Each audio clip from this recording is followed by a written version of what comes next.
Hola, ¿qué tal amigas, amigos, televidentes en Extra Plus? Un gusto saludarles, darles la bienvenida a esta edición de Adelante Nicaragua en Extra Plus. El 24 de marzo de 1980, primero El Salvador, luego podría ser Centroamérica y después el mundo entero quedó conmocionado o quedaron conmocionados por el asesinato del arzobispo de San Salvador, Monseñor Oscar Arnulfo Romero. Este fin de semana, este domingo, en el Vaticano oficialmente será declarado santo. Para hablar un poco acerca de Monseñor Oscar Arnulfo Romero, acerca de la canonización, la santidad de el que ha sido llamado ya San Romero de América, está con nosotros en este momento acá en el estudio el embajador de El Salvador, el doctor Carlos Asensio. Muchas gracias por estar con nosotros, embajador. Muchas gracias por invitarme. Quiero enviar un saludo fraterno a todos los hermanos nicaragüenses, a nuestra comunidad salvadoreña residente aquí en Nicaragua, y bueno, agradeciendo este espacio de Canal 37 en este programa Adelante Nicaragua. ¿Cómo no? Se va a unir a nuestra conversación un poco más adelante Rafael Valdés, que es de las comunidades eclesiales de base aquí en Nicaragua. Empecemos contando un poco de historia. Le preguntaba yo, ¿dónde estaba usted el 24 de marzo, cuando se anuncia, cuando se conoce del asesinato de Monseñor Romero? Bueno, en San Salvador. En ese tiempo yo aún estudiante universitario y miembro del movimiento estudiantil en aquellos tiempos. Nos sorprendió esa triste noticia del vil asesinato de Monseñor Romero. Y bueno, como usted lo dijo, conmocionó en primer lugar a El Salvador y estuvimos en los funerales donde fue otra situación terrible, en donde la vivieron también hermanos nicaragüenses que llegaron a los funerales de Monseñor Romero y donde prácticamente se ejecutó otra masacre de manera flagrante. ¿Qué se decía en las calles de El Salvador en esos días? Porque el entierro de Monseñor fue varios días más tarde, no fue inmediatamente después, fue un domingo, si no me equivoco. Sí. Bueno, hay que ubicarnos en el tiempo, en lo que fue la década de los 70, del 70 al 80,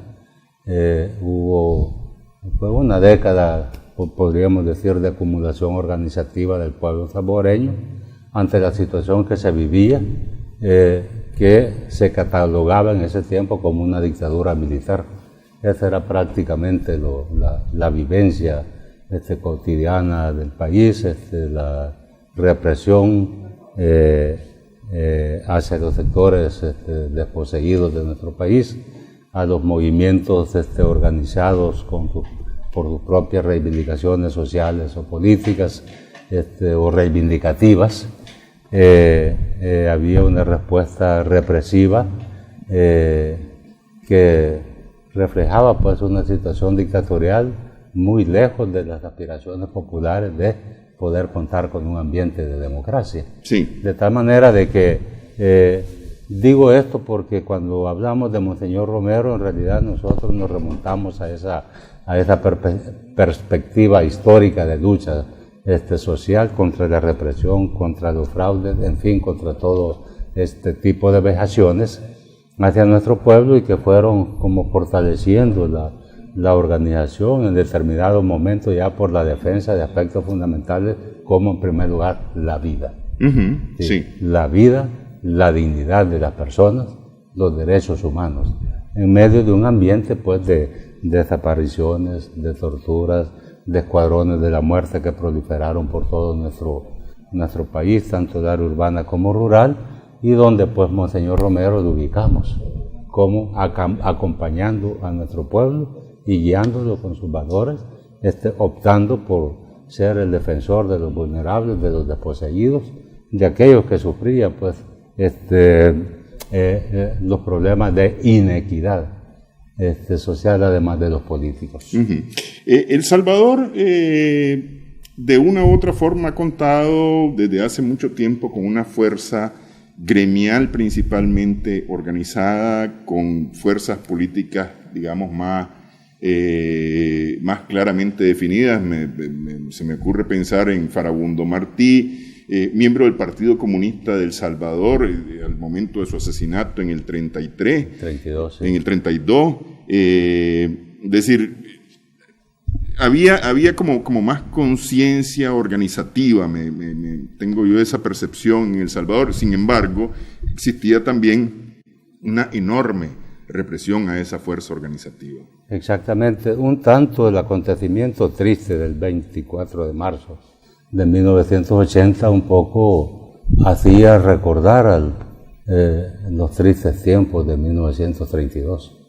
La matanza de más de 30.000 campesinos de nuestra población indígena que luchaban por otro tipo de reivindicaciones en aquellos tiempos, y que fue masacrado de una manera brutal y que pues sí deja al país en un letargo, que al final el pueblo poco a poco empieza como a reaccionar con su organización, con su lucha, con levantar la voz, con ponderar los valores de justicia, de luchar contra la injusticia, de defender la vida, de defender la dignidad de las personas, y pasa ese periodo de 1932 a la década de los 70, donde vuelve prácticamente como a replantearse con nuevos elementos adecuados a la época, aspectos que prácticamente vendrían a ser las mismas reivindicaciones históricas de aquellos tiempos, sí, de la década de los 30, de 1932. Cuando nombran a Monseñor Romero en el arzobispado de San Salvador, 2 años antes, ¿no? En el 76. El 77. En el 77. En el 77, estoy mal en matemáticas. En el 77 no se miraba a ese Monseñor Romero del lado del pueblo. Más bien se pensó originalmente que él venía a ponerse del lado de los poderosos, como había estado ocurriendo antes con la Iglesia. Sí, efectivamente hay patriotas, hombres y mujeres en El Salvador, que vivieron desde aquellos tiempos, o viven, y que tuvieron esa apreciación. El nombramiento de Monseñor Romero como arzobispo de San Salvador fue un febrero de 1977, primeros días de febrero de 1977.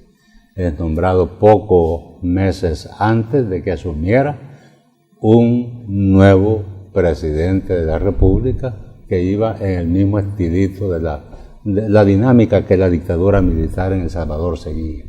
¿Quién iba a ser el presidente? Y iba a asumir en esos días el señor Carlos Humberto Romero, ya fallecido, como presidente. Entonces, meses antes, en febrero, es nombrado Monseñor.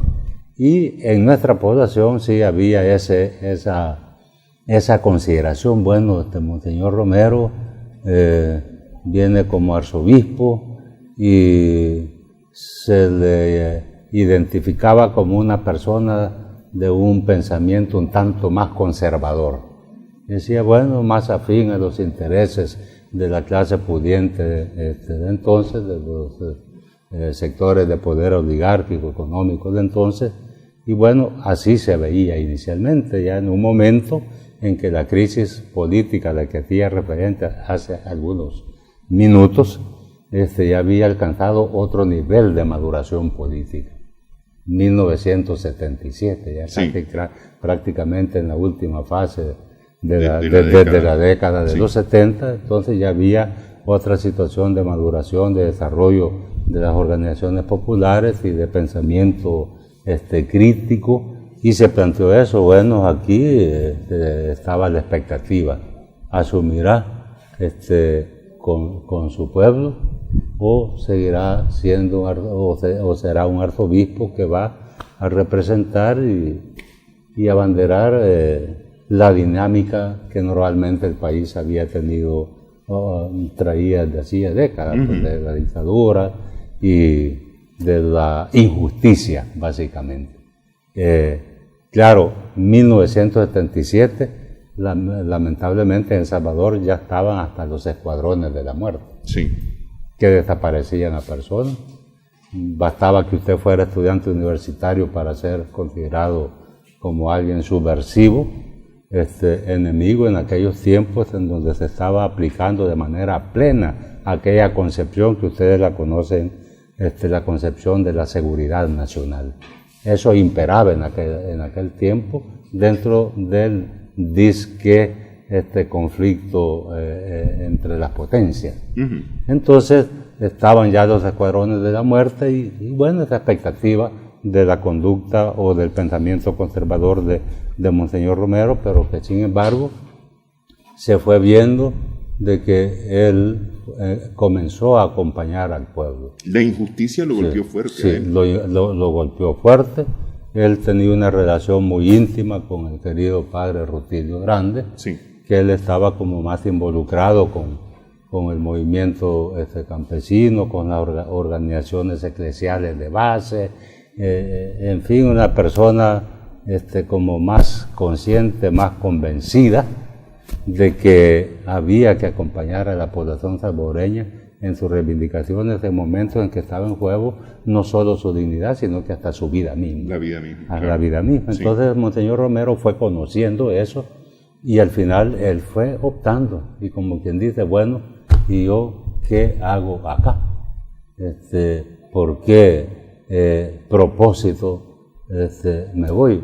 Y él dice, bueno, pero aquí no hay donde escoger. Aquí está claro que las mayorías populares sufren, que hay represión, que hay tortura, que hay muerte, que hay desapariciones, que hay inequidad social.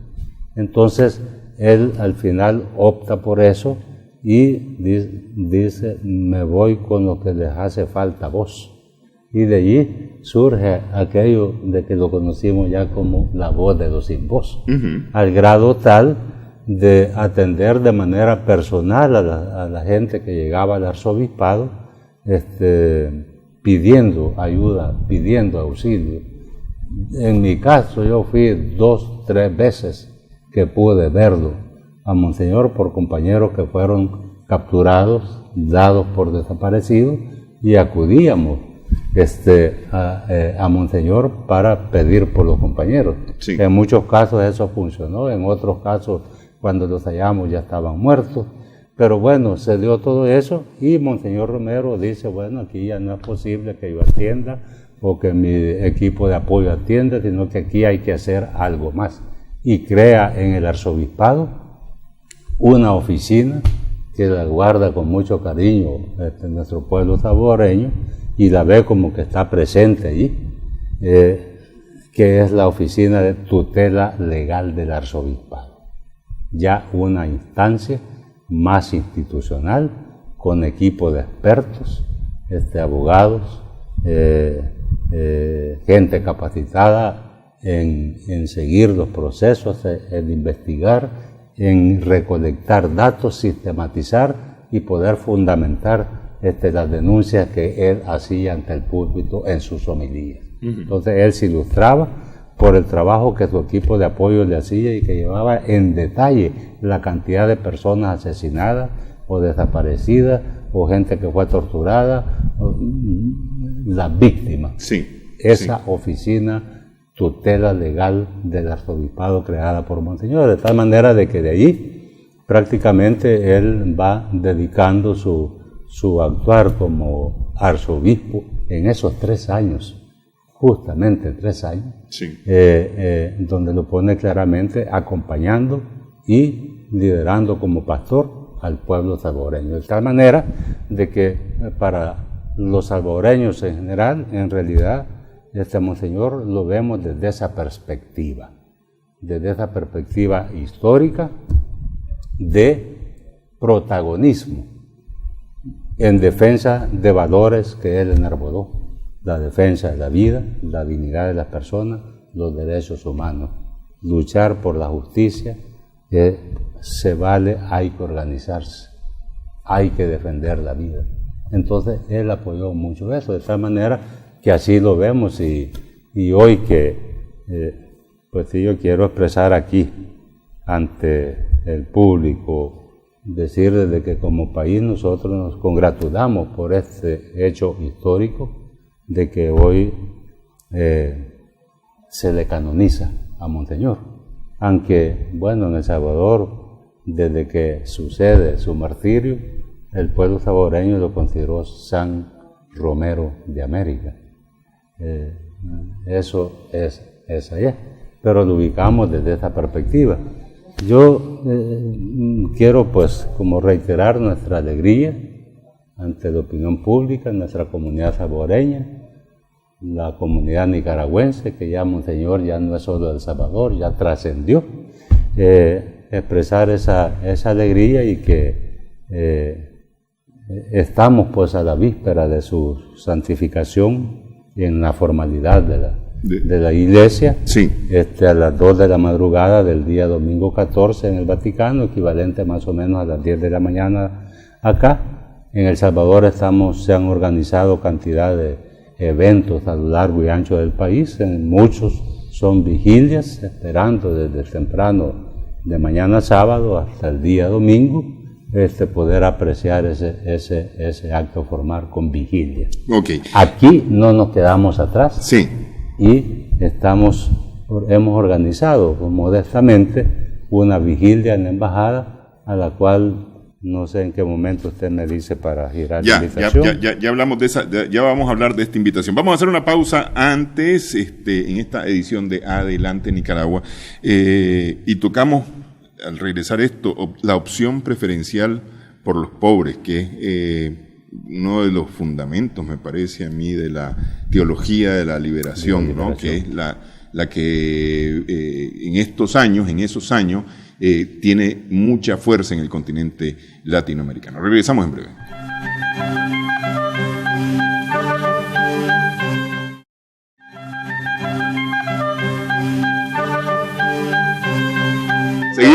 Seguimos en Adelante Nicaragua en Extra Plus. Estamos conversando a propósito de la canonización este domingo 14 de octubre de Monseñor Óscar Romero de América. San Romero de América, conocido ya desde hace muchos años. Hace 38 años fue asesinado, yo creo que tiene 38 años de ser San Romero de América. Sí. Estamos conversando con el embajador de El Salvador, el doctor Carlos Asensio Girón, y nos acompaña Rafael Valdés, de las comunidades eclesiales de base. Muchas gracias por estar con nosotros. Gracias a usted. Decía yo al concluir la primera parte del programa, la teología de la liberación. Monseñor Romero no necesariamente era parte de la teología de la liberación. Él pertenecía, digamos, a la estructura formal de la Iglesia Católica. Incluso cuando es nombrado arzobispo, él no está de acuerdo necesariamente con la teología de la liberación. Entiendo que alguna vez lo discutió con su buen amigo, el padre Rutilio Grande, ¿no? Sin embargo, decíamos en la parte anterior, la injusticia en El Salvador lo sacude, y aunque él formalmente no es parte de la teología de la liberación, él tiene la preferencia por los pobres, ¿verdad? Y decíamos en la pausa que los pobres no necesariamente son los pobres materiales. Hay otras personas que son pobres aún teniendo bienes materiales, ¿no? Correcto. Y esa decisión de acompañar a los pobres es lo que cambia la vida de Monseñor Romero, y le ha cambiado la vida a mucha gente. Y la teología de la liberación me parece a mí que ha tenido una enorme contribución. Ustedes, por ejemplo, en las comunidades eclesiales de base han vivido la teología de la liberación en carne propia, pues, o en práctica diaria. Así es. Sí. Hablemos un poquito para entender a Monseñor Romero de esta teología de la liberación. Bueno, yo creo que Romero, aunque no fue un teórico de la teología de la liberación, la teología no se hace haciendo teoría, sino haciendo la práctica. Y él, con su cambio de actitud y de optar por los pobres. Y ahí yo tengo también una contradicción porque yo no entiendo preferencial, eso es como dorar la píldora. Jesús fue claramente, optó por los pobres, no dijo preferentemente, por los pobres.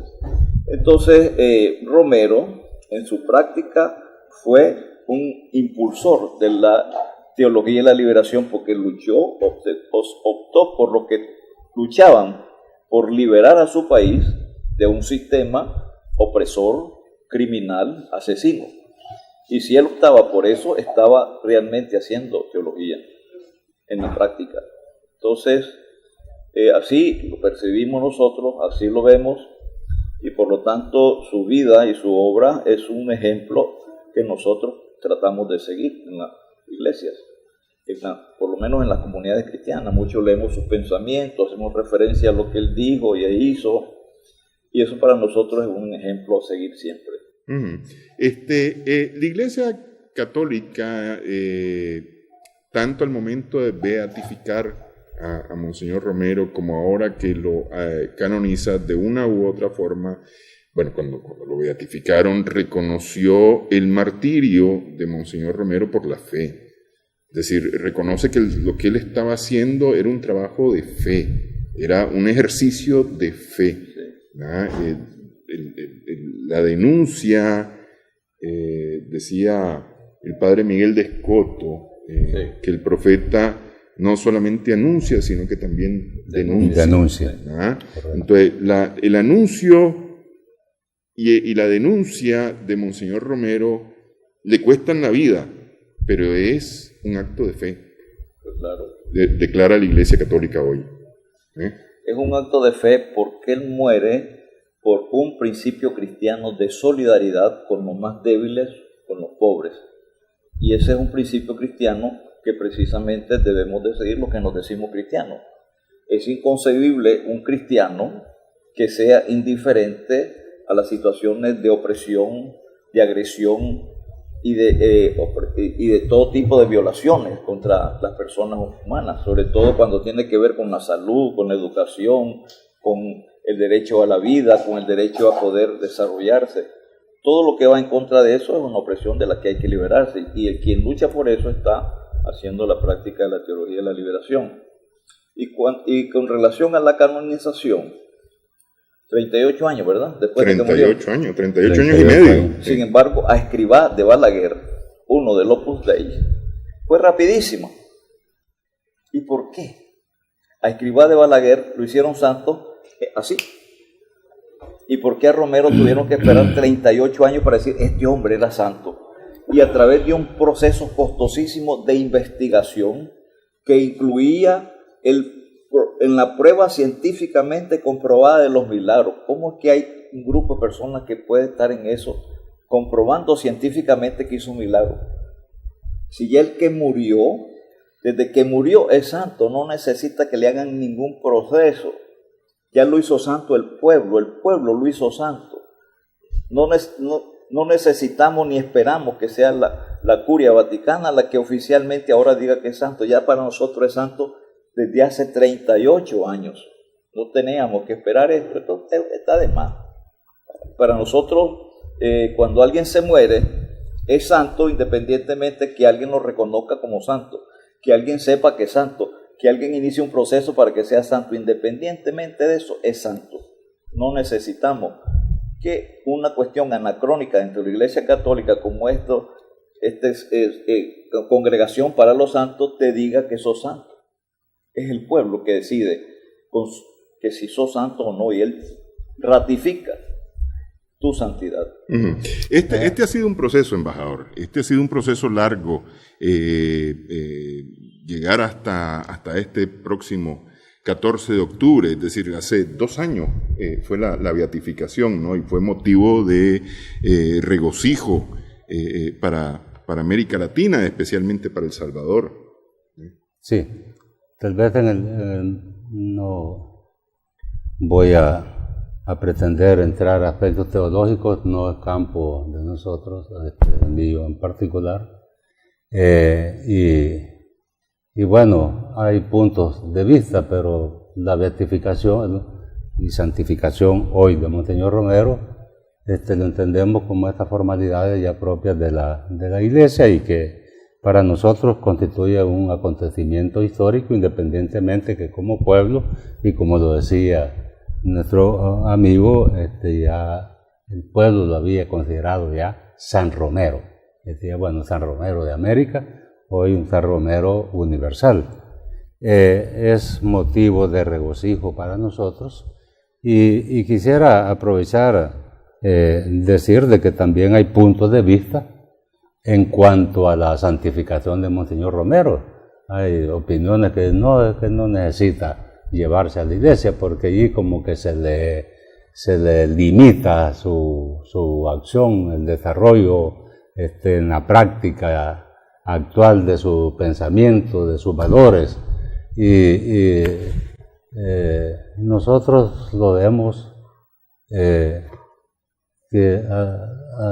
respetables esos puntos de vista. Sin embargo, el pueblo, por lo menos en El Salvador, sí claramente hablar de Monseñor Romero, como dije en un principio, nos remonta a esa perspectiva histórica de lucha del pueblo por sus propósitos que no son mezquinos, sino que son propósitos justos de toda una sociedad. Que hoy que es santo, bueno, el Papa nos da una condición bien interesante y muy linda, y dice, también se declara modelo de pastor a nivel mundial, como quien dice, modelo de pastor universal. Y esa definición libra de problemas. No es cierto que Monseñor va a ir a terminar en un altar y se terminó su acción de conciencia ante las reivindicaciones normales de los seres humanos, en primer lugar de su vida, de su dignidad, de sus derechos, de su necesidad de paz, que la fundamenta la justicia, cosa que enarboló Monseñor Romero. Y bueno, herencias que nos dejan, no solo sus homilías, sino que hay aspectos concretos. Ante Naciones Unidas declaró el día 24 de marzo como el Día Internacional para el Derecho de la Verdad y el Derecho de la Víctima. Entonces es algo que está ahí, derecho a la verdad. Hay un día y que se lo dedica a Naciones Unidas al martirio de Monseñor Romero. Esa es la fecha precisamente. Bueno, Monseñor Romero hizo cosas en su posición, en su opción por estar con los desamparados. Y en la coyuntura que vivimos en El Salvador, hasta envió una carta al presidente de los Estados Unidos pidiendo que cesara la ayuda militar que estaba dando al gobierno de El Salvador en ese entonces. Y a Jimmy Carter en ese momento. Sí, la mandó. Entonces tenía esa gran fuerza, de manera de que el tomar a Monseñor ya como un modelo nos lleva precisamente a eso. No nos lleva simplemente a rezar con una velita ante Monseñor Romero, sino que ver nuestro entorno, nuestra realidad, nuestra persona, nuestra familia, nuestra comunidad, nuestros países, y en ese sentido incrementa el regocijo para nosotros como salvadoreños. Primero, un salvadoreño de que tiene esta condición, que es Óscar Arnulfo Romero, de manera de que eso lo celebramos y, como le digo, nos remonta a eso, nos remonta a estar pendientes de la vida, a estar pendientes de la justicia que hace falta, más si no hay justicia no hay paz. Entonces, y Monseñor nos lleva a eso, a la acción por intereses comunes en una sociedad, no mezquinos de grupo. Y precisamente por eso, hoy que se santifica a Monseñor Romero, sigue siendo una figura, una persona que genera incomodidad en El Salvador todavía los sectores de poder que tuvieron, que vivieron la época en que se le martirizó, se le asesinó a Monseñor, bueno, con documentos ya bien sistematizados, investigaciones hechas por la Comisión de la Verdad, por las Naciones Unidas, y hoy ni más ni menos que investigaciones hechas por el Vaticano, y todavía hay personeros en El Salvador que se atreven a decir, ahí se rumora que tales personas tuvieron que ver en el asesinato de Monseñor Romero, pero como negando que hay una demostración cuando está debidamente demostrado, científicamente demostrado, con investigaciones formales y muy serias y muy profundas, hoy ya completadas por el Vaticano que hace sus investigaciones. Sí, sí. Por eso es que el Vaticano lo declara un mártir de la fe. Exactamente. A ver, nos acercamos al final de esta segunda parte. Yo no quiero cerrar sin antes hacer la invitación formal a la actividad que van a tener ustedes en la Embajada de El Salvador este sábado por la noche. Sí. Estamos invitando a nuestros compatriotas salvadoreños y la comunidad nicaragüense a que nos acompañe en la Embajada de El Salvador en Nicaragua. Está en Colonia Las Colinas, donde modestamente hemos hecho organización para un eventito, una vigilia que iniciará a las 7 de la noche.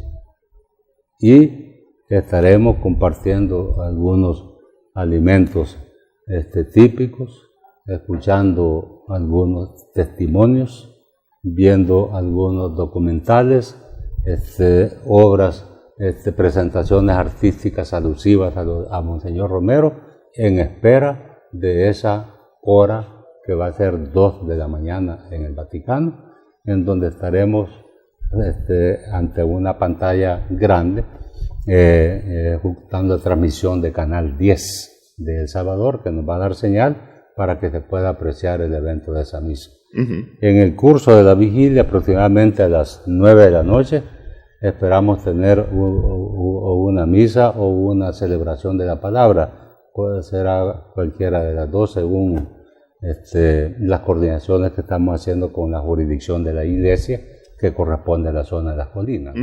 Pero se trata pues de compartir ahí en comunidad, de hablar y conversar alrededor de nuestro Monseñor Romero, San Romero, y poder apreciar en vivo esa transmisión desde el Vaticano. Claro, las comunidades eclesiales van a estar vamos a estar allá. Estamos programados ya una delegación que va a ir hasta allá y vamos a acompañarlos, pero no va a poder ser hasta las 2 de la mañana. Estaremos hasta las 10 de la noche. Para cada quien estará el tiempo que lo estime y que pueda, y no hay ningún problema. Y muy agradecidos por ese acompañamiento. Claro, si aquí el asunto es la celebración de este momento tal vez histórico, el reconocimiento del martirio por la fe en este caso, ¿no? Y compartir con otros hermanos nuestros y El Salvador que están ahí, pues todo lo que tenga que ver con la memoria que tenemos que retraer de Monseñor y cuál es su ejemplo, porque una cosa que dijeron hace un rato aquí es que la Iglesia lo declara como ejemplo, ¿verdad?, de pastor, algo así. Y quiero decir que precisamente los santos han sido con ese objetivo, de proyectarlo como un ejemplo. Ahí hicieron santo a uno que para nosotros no es muy santo, como Juan Pablo II, ni a Escrivá de Balaguer, ¿verdad? Pero, ¿por qué? Porque esa era la intención de decir, este es el modelo de seguir. Nosotros no vamos a seguir a ese, vamos a seguir a Romero, claro está. El modelo de pastor Monseñor Romero también implica un modelo de pueblo. Él decía, bueno, soy pastor porque me acompaña este pueblo, un pueblo que tenía un protagonismo bien especial acorde a la época que se vivía. Entonces él valoraba eso. Entonces no es solamente hacer como decía Monseñor, sino que como pueblo hacer lo que hicimos junto con Monseñor. Bueno, quiero agradecerle al embajador Carlos Asensio por su presencia hoy en Adelante Nicaragua. Muchas gracias. Gracias por la invitación. Saludos. También. Sí, gracias por la invitación. Hacemos una pausa en esta edición. Muchas gracias. Cómo no.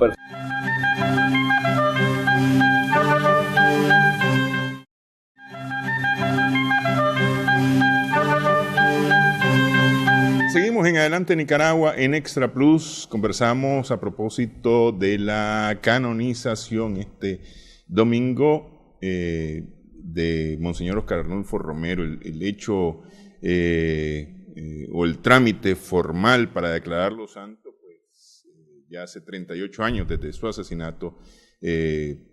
Óscar Arnulfo Romero fue nombrado, fue llamado San Romero de América por el pueblo. Seguimos conversando con Rafael Valdés de las comunidades eclesiales de base. Decía en la parte anterior que la actitud, la vida en sus últimos años, en sus últimos 2 años tal vez, de Óscar Arnulfo Romero como pastor se convierte en un ejemplo de acción. ¿Cómo lo miran desde las comunidades eclesiales de base? Lo vemos como un verdadero pastor, alguien quien realmente se identifica con la causa popular, que se identifica con los que están siendo asesinados, con los que están siendo masacrados, y clama para que esa situación se revierta, que no siga. Es famoso su discurso en la catedral, que creo que por eso le mataron precisamente, cuando con voz potente y fuerte dijo: les pido, les exijo que cese la represión, dejen de matar a sus hermanos. Al día siguiente me parece que fue que lo mataron. Efectivamente, sí. Entonces ese tipo de cosas era inconcebible en El Salvador. Y El Salvador tuvo una dinámica diferente a nosotros. Somoza, con todo y que era un criminal, nunca mató a los curas. Y ahí no tenían empacho en matar a los curas. Mataron a Romero y después mataron a los jesuitas. 2 años después, sí. Creo que fue en el 82 que matan a 7 personas, jesuitas, sí. Entre ellas 2 laicos, ¿verdad? Sí. Y también habían matado a unas monjas Mary Knoll, que no solamente las mataron, las violaron y las enterraron casi vivas. Bueno, pero está también el asesinato del padre Rutilio Grande. Que fue el primero. Sí. El primero, que fue lo que hizo que Romero reaccionara, porque como decíamos al comienzo, creo que lo decía vos, Romero en un principio no era un hombre de ideas progresistas, más bien había sido nombrado para acompañar al gobierno local, que era un gobierno de ultraderecha, pues como es el gobierno de Arena. Pero Romero se convierte a partir del asesinato que hacen de Rutilio Grande y sus acompañantes, y que él reacciona, y a partir de ahí inicia un proceso de cambio, que no es que el día siguiente ya fue diferente, fue un proceso que fue llevándolo a un cambio más radical cada vez, hasta que al fin tuvo que sucumbir ante las balas asesinas que no querían que siguiera en ese camino. Uh-huh. Y Romero arriesgó su vida visitando los cantones y todas esas cosas, visitando a la gente pobre y viendo con ella su angustia y su miseria. Eso es un ejemplo a seguir. No he visto un obispo en América últimamente de esa categoría, exceptuando a Proaño del Ecuador, que fue un hombre también o Casaldáliga en Brasil, uh-huh. Y hay otros en Brasil también, pero como Romero, con ese tipo de entrega y disposición a luchar por su pueblo, no lo hemos visto. Realmente es una cosa ejemplar, no solo lo que hizo, sino lo que dijo y dejó escrito para la historia. Ustedes, me decía, están como comunidades eclesiales de base, se reúnen periódicamente a la luz del Evangelio primero, ¿no? Claro. Y la interpretación del Evangelio ante la realidad coyuntural. Pero también están tocando, están trabajando con otro tipo de textos, incluyendo el pensamiento de Óscar Arnulfo Romero. Trabajamos diferentes textos. Por ejemplo, nosotros desde el 94 para acá nunca hemos dejado de reunirnos los domingos. Y los domingos nosotros hacemos nuestras celebraciones con nuestra propia comunidad, que nos rotamos para dirigir la celebración de ese momento, y hacemos una celebración católica, porque nos sentimos todavía católicos. No queremos abandonar la Iglesia Católica porque sí. ¿Para dónde vamos a ir? ¿Quién nos ofrece otra alternativa? Todavía no sé que hay otras iglesias buenas y todo, pero ¿para qué? Si no queremos ser una secta, queremos estar dentro de la iglesia, porque a pesar de que en la iglesia hay personas que tienen todavía un pensamiento del siglo XIII, ¿verdad? Nosotros respetamos eso y tenemos que ser tolerantes, porque el mundo es así, pero entonces respetamos ese pensamiento. Por ejemplo, ahora que estamos hablando que Monseñor Romero, algunos consideran que a partir de ahora es santo, y para nosotros es santo de hace 38 años, pues esa persona, ojalá no pase lo que dijo aquí el embajador hace un momento, que lo van a poner a Romero en una estatua de yeso o de palo, lo ponen en una iglesia y le comienzan a poner velitas y a cuestiones, a rezarle rosario. Ojalá no pase eso, ojalá la gente cuando se refiere a él recuerde por qué murió, por qué causa fue que lo asesinaron, y por lo tanto qué ejemplo es el que nosotros debemos de seguir viendo su figura. Ojalá eso no pase, pero si pasa, pues bueno, tendremos que respetar a aquella gente que teniendo un pensamiento todavía anacrónico, pues sigue esa fe y tenemos que respetarla, ¿no? Así como que esperemos que ellos nos respeten a nosotros con nuestra propia manera de pensar también, ¿verdad? A la mayoría de los santos hoy no los conocimos, ¿no? Es decir, muchos son de siglos, de hace muchos siglos. Sí. Sin embargo, en el caso de Monseñor Romero, incluso aquí en Nicaragua, Sor María Romero también, sí, que está beatificada, sí, los hemos conocido más de cerca, y por lo menos hay gente que nos ha contado, yo lo conocí, yo supe qué es lo que hacía, vi lo que hacía. Sí. Entonces, de una u otra forma se hace como más fácil entenderlo. Claro. Porque su recuerdo está más cercano a nosotros. Está más cercano, sí, pero tal vez se entiende mejor el tema, y lo mencionábamos en la parte anterior, que el santo de una u otra forma, el santo nombrado por la iglesia es como la imagen a seguir, el tipo de vida a seguir, y aquí se nos hace más claro de repente el tipo de vida a seguir. Sí. Dice, según lo que yo entiendo, el cristiano está llamado a la santidad en general. Claro, todos estamos llamados a ser santos. Todo. Desde el mismo día en que fuimos bautizados. Desde entonces estamos llamados a ser santos, porque santo soy yo, dice el Señor. Sean santos como yo soy santo. Estamos llamados a eso. Que lo logremos es otra cosa. Así es, porque Él nos dice, ustedes son la sal y luz del mundo. Así es. Pero estamos llamados a eso, a ser santos. Y ese es un esfuerzo que tenemos que hacer. Entonces, la iglesia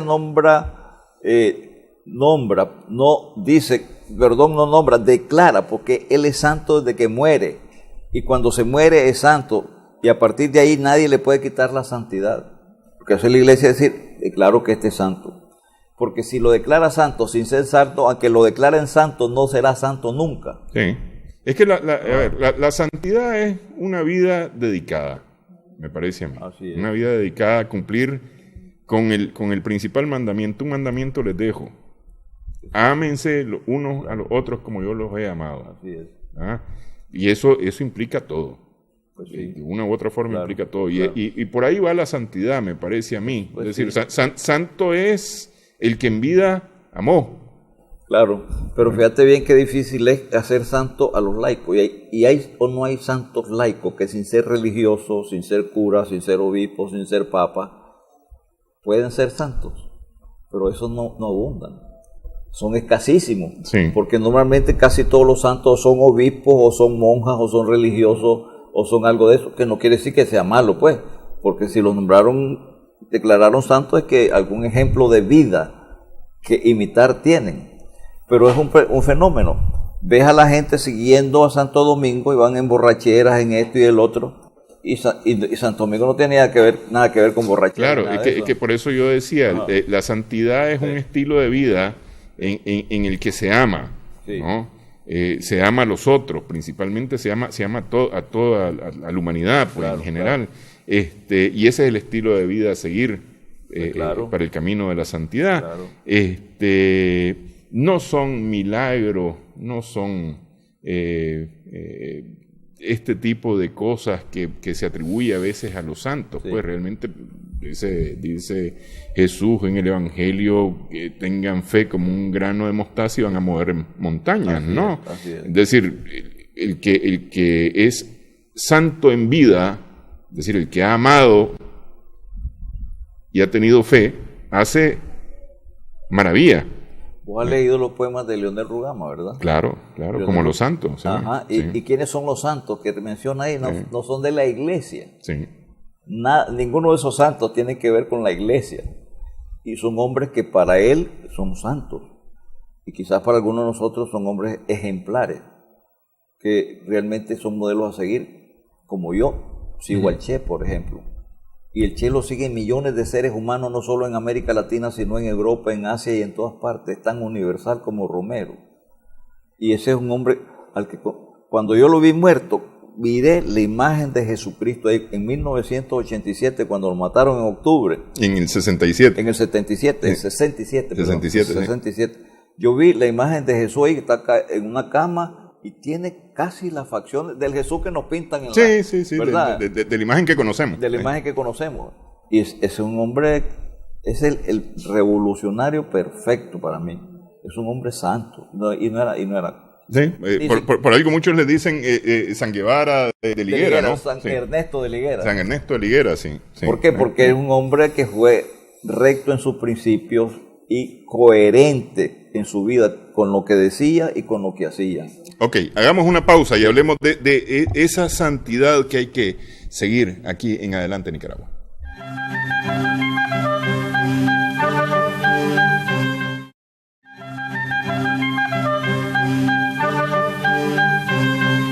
Seguimos en Adelante Nicaragua, conversamos con Rafael Valdés de las comunidades eclesiales de base. ¿Cuál es la santidad en el caso de Óscar Arnulfo Romero? La santidad que hay que rescatar para ir en esa línea, para ir en ese camino. Para mí la santidad es su ejemplo de vida y de entrega al servicio de sus ovejas. Este hombre fue un pastor que dedicó los últimos años de su vida a servirle a los demás, a entregarse a los demás a cambio de nada, a cambio de simplemente de querer lograr que fueran felices o que resolvieran sus problemas urgentes que tenían en una situación de guerra que causa mucho trauma, mucho dolor, porque es doloroso para una familia ver que le asesinan a sus hijos, es doloroso para un pueblo ver que están asesinando a la gente porque lucha por ser libre o por cambiar un sistema oprobioso. Entonces ese ejemplo de entrega, de servicio, es un ejemplo que lo hace santo para mí. Y en eso estriba su santidad, además de que sus palabras son orientadoras, sus palabras son motivadoras, llegan al alma de las personas y le incitan a hacer lo que él está pidiendo que se haga. Entonces en eso está la santidad, en que sus palabras llegan al alma y su ejemplo más que eso todavía. Uh-huh. Si lo que dice y lo que hace me llena mucho más que solo lo dijera y no lo hiciera. Pero si es coherente su vida, en otras palabras, una vida coherente entre lo que dice y lo que hace. Sí. Él decía el embajador que él crea en el arzobispado de San Salvador una oficina justamente para poder recibir las denuncias que le llegaban a él todo el tiempo, claro, ¿no? Claro. Denuncias que no se quedan solamente en el papel, en a ver su nombre, qué es lo que usted está denunciando, no se queda ahí, sino que va más allá, va a las acciones. Él mismo decía que alguna vez llegaron para procurar la intervención de Monseñor Romero en la búsqueda de estudiantes detenidos. Claro. O desaparecidos, ¿no? Entonces, ese hecho de ir a las acciones concretas, a las acciones que de una u otra forma son acompañamiento y más allá de acompañamiento, me parece a mí en algunos casos. Y a veces en situaciones que arriesga hasta la vida. Antes que lo mataran, él estuvo en situaciones que pudo arriesgar la vida y le pudieron haber matado, porque la Guardia Salvadoreña no tenía ningún respeto para el cura. Mucho menos a Romero, ¿verdad? No le tenían ningún respeto. Y él fue a visitar cárceles donde habían presos que los estaban torturando y fue a tratar de sacarlos. Y eso también era un riesgo, porque decían, este es un cura comunista que anda buscando a los comunistas. Y eso fue lo que con que lo marcaron para, al final de cuentas, matarlo, pues. Que no continuara en ese camino. Entonces, ese es un ejemplo de santidad también. No solamente que hizo la oficina para recepcionar denuncias, sino que fue a moverse en función de lograr que algunas personas fueran liberadas o no fueran asesinadas. Y eso es un paso más todavía. Porque yo puedo estar en una oficina anotando en un libro que llegó fulano, que renunció, y lo meto en un disco, lo archivo, lo meto en una memoria, lo que sea, pero una cosa es que me mueva hasta donde está el hecho que yo debo de ayudar a resolver. El clamor por justicia de Monseñor Romero. No, porque ciertamente, es decir, en su última homilía está, les dice a los miembros de la Guardia Nacional, les dice, hay que cumplir con el mandato de no matar, con el mandamiento de no matar. Sí. No pueden seguir matando si son sus propios hermanos, les dice. Y entonces les ruego, les suplico, les ruego, les ordeno, cese la represión. Sí, es decir, él está pidiendo y clamando por justicia. Claro. Entonces, cada vez que un ser humano lucha por la justicia, pone en riesgo su vida. Porque el que está practicando la injusticia considera a esa persona también como su enemigo. Y el hecho de que Romero estuviera haciendo un esfuerzo y luchando por involucrarse en la causa de la justicia, lo convierte en un enemigo a eliminar. Y ese es un trabajo que él hizo muy profundamente, y por eso precisamente tuvo que ser martirizado. Porque ya te convertís en enemigo cuando estás en contra de las injusticias. Porque el que está cometiendo la injusticia difícilmente a veces cambian, normalmente no cambian, sino que consideran al otro como un estorbo que hay que eliminar para que no siga habiendo problemas y todo esté otra vez de nuevo tranquilo. Sí. Entonces, ese fue un camino que siguió Romero, la causa de la justicia. ¿Y por qué llega a ese camino? Porque él es un cristiano convencido de que el mensaje de Jesús es ese camino precisamente, porque el camino de Jesús fue ese. A Jesús no lo matan por andar predicando en los templos, lo matan por haberse involucrado en cosas que tenían que ver con la justicia. Por eso matan a Jesús, no lo matan por andar en el templo predicando, lo matan por eso, no lo matan por religioso, lo matan por eso. Y las causas que le llevan a Jesús a morir es un sedicioso, enemigo del César, anda alborotando a la gente. Todo eso son acusaciones de carácter político, no religioso. Y entonces, porque no podemos separar el aspecto político de lo religioso. Vos no podés decir, como hizo Jesús a don Enrico, ¿querés ser santo? ¿Qué te falta para ser santo? Anda, vende todo lo que tenés y lo repartís. Hombre, ¿cómo? Se fue. ¿Por qué? Porque es difícil eso. La justicia requiere que haya distribución equitativa de la riqueza entre todos. ¿Cuántos están dispuestos a hacer eso? Esa es parte también de la lucha por la justicia. Claro, la justicia va en contra de la inequidad. Claro, y de la acumulación ilimitada del dinero en costa del empobrecimiento y la miseria de otros. Es que todo eso está metido entre el rollo de que cuando hablamos de la justicia es eso. Es luchar para que los pobres sean felices, porque Dios quiere que seamos felices todos, que tengamos una vida digna, y esa lucha por esa vida digna y felicidad nos lleva a luchar por las causas que provocan la miseria, el hambre, el desempleo, la marginación, la exclusión por cuestión de étnica o por cuestiones de color, de raza, o incluso por ¿cómo se llama? Por cuestión sexual. Sí, por género. Por género, sí. Entonces es una cuestión bastante difícil y compleja.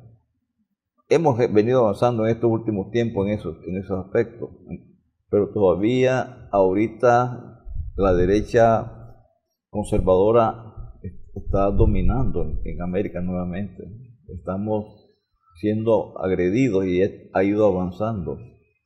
Entonces ahí es donde más se requiere un ejemplo de pastor como Romero. ¿Cómo lo necesitamos en Nicaragua? ¿Cómo lo deseamos? Lo deseamos fervientemente, pero lamentablemente en las comunidades de base no vemos a ninguno, te soy honesto.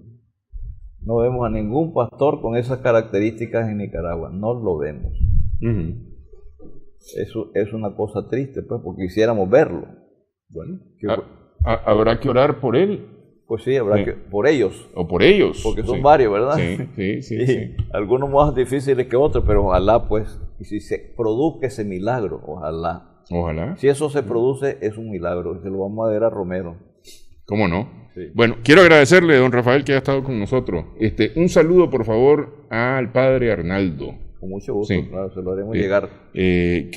Con quien hemos conversado justamente sobre Monseñor Romero en otras ocasiones. Quiero agradecerle que haya estado con nosotros. Gracias. Los mejores Gracias, deseos hermano. para las comunidades eclesiales de base. Muchas gracias.